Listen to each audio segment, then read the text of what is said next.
In today's video, I'm going to teach you how to share a link to a specific tab in Google Sheets.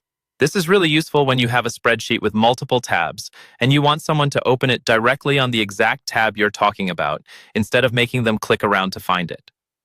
Maybe you have a summary tab, a dashboard, or a particular report you want to highlight. With this simple method, your link will drop them right onto that tab the moment they open the sheet.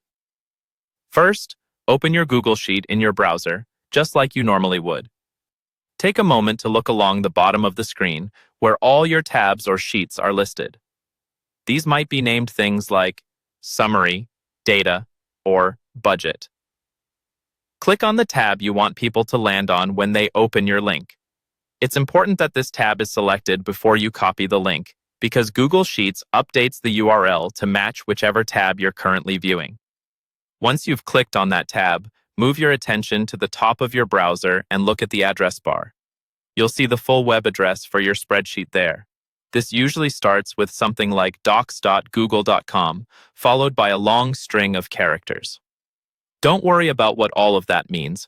What matters is that this full address now includes information that tells Google Sheets which tab you're on. Now, click once in the address bar to highlight the entire URL. If it doesn't highlight automatically, you can use your mouse to select all of it, or press a keyboard shortcut like Ctrl+L or Command+L to jump to the address bar.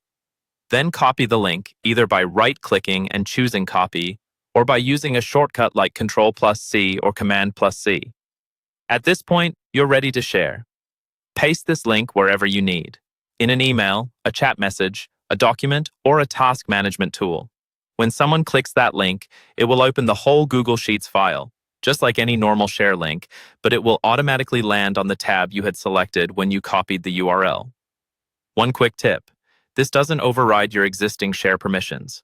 If the person you send it to doesn't have access to the spreadsheet, they'll still need to request it or be granted permission. But as long as they can open the file, they'll be taken straight to that exact tab, saving them time and keeping everyone focused on the same part of the sheet.